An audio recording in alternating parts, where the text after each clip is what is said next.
നമസ്കാരം. കനേഡിയൻ താളുകളിലെ സായാഹ്ന വിശേഷങ്ങളിലേക്ക് എല്ലാ കനേഡിയൻ മലയാളികൾക്കും സ്വാഗതം.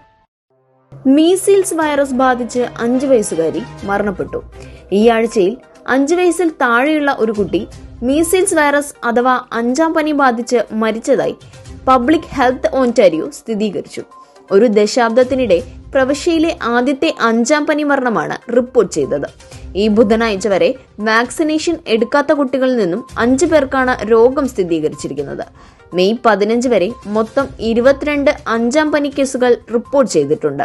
അതിൽ എല്ലാം 1970 ശേഷം ജനിച്ചവരിലാണ് രോഗനിർണയം സ്ഥിരീകരിച്ചിട്ടുള്ളത്. കാനഡയുടെ ജീവിത നിലവാരം 40 വർഷത്തിനിടയിൽ ഏറ്റവും താഴ്ന്ന നിലയിലേക്ക്. കാനഡയുടെ പ്രതിശീർഷ മൊത്ത ആഭ്യന്തര ഉത്പാദനം 2024 വീണ്ടെടുത്തില്ലെങ്കിൽ 2019 പകുതി മുതലുള്ള ഇടിവ് കഴിഞ്ഞ 4 പതിറ്റാണ്ടിനിടയിലെ ഏറ്റവും ദൈർഘ്യമേറിയതായിരിക്കാമെന്ന് പുതിയ പഠന റിപ്പോർട്ട്. കാനഡയുടെ ജീവിത നിലവാരം കുറയുകയാണെന്ന് ഫ്രേസർ ഇൻസ്റ്റിറ്റ്യൂട്ടിലെ പോളിസി അനലിസ്റ്റും പെർ പേഴ്സണൽ GDPയിലെ മാറ്റങ്ങളുടെ സഹരചയിതാവുമായ ഗ്രേഡി മൺറോ പറഞ്ഞു.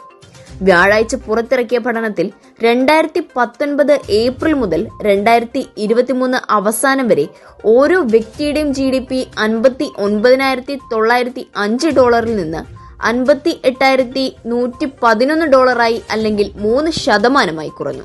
ടൊറന്റോയുടെ ഡ്രഗ് ഡീക്രിമിനലൈസേഷൻ റിക്വസ്റ്റ് നിരസിച്ച് ഫെഡറൽ ഗവൺമെന്റ് നിയന്ത്രിത മരുന്നുകളും വസ്തുക്കളും വ്യക്തിഗതമായി കൈവശം വെക്കുന്നത് കുറ്റകരമല്ലാതാക്കാനുള്ള ടൊറന്റോ മുനിസിപ്പാലിറ്റിയുടെ അഭ്യർത്ഥന ഫെഡറൽ സർക്കാർ നിരസിച്ചു.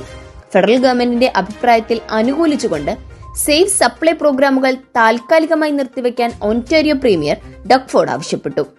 ടൊറന്റോ പബ്ലിക് ഹെൽത്തിന്റെ അഭ്യർത്ഥന പൊതുജനാരോഗ്യത്തെ വേണ്ടത്ര പരിരക്ഷിക്കുന്നില്ലെന്നും പൊതുജന സുരക്ഷ ഉറപ്പാക്കുന്നില്ലെന്നും വെള്ളിയാഴ്ച പുറത്തിറക്കിയ പ്രസ്താവനയിൽ mental health and addiction minister Yara Saks പറഞ്ഞു.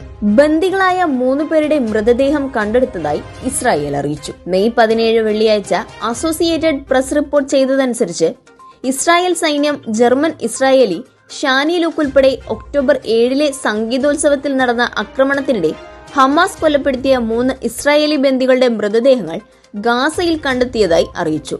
100 കണക്കിന് ആളുകളെ തീവ്രവാദികൾ കൊലപ്പെടുത്തിയ ഗാസ അതിർത്തിക്കടുത്തുള്ള ഔട്ട്ഡോർ ഡാൻസ് പാർട്ടിയായ നോവ മ്യൂസിക് ഫെസ്റ്റിവലിൽ നിന്ന് രക്ഷപ്പെടുന്നതിനിടെയാണ് മൂവരെയും ഹമാസ് കൊലപ്പെടുത്തിയതെന്ന് സൈനിക വക്താവ് ഡാനിയൽ ഹഗാരി വാർത്താ സമ്മേളനത്തിൽ പറഞ്ഞു. ഇസ്രായേൽ പ്രധാനമന്ത്രി ബെഞ്ചമിൻ നെതന്യാഹു സംഭവത്തെ ഹൃദയഭേദകമാണെന്ന് വിശേഷിപ്പിച്ചു. സംഭവത്തെക്കുറിച്ചുള്ള കൂടുതൽ വിവരങ്ങളൊന്നും പുറത്തുവിട്ടിട്ടില്ല. അപ്പോൾ ഇന്നത്തെ കനേഡിയൻ സായാഹ്ന വിശേഷങ്ങൾ ഇവിടെ അവസാനിക്കുന്നു. ഇത് നിങ്ങളിലേക്ക് എത്തിച്ചത് Polaris dental, Brampton, Latha Menon, barrister solicitor of Menon law professional corporation, Kerala curry house, Mississauga, Joju Augustine real estate broker. എല്ലാവർക്കും നല്ലൊരു സായാഹ്നം നേർന്നുകൊണ്ട് കനേഡിയൻ താളുകൾക്ക് വേണ്ടി ഗാഥാ പ്രകാശ്.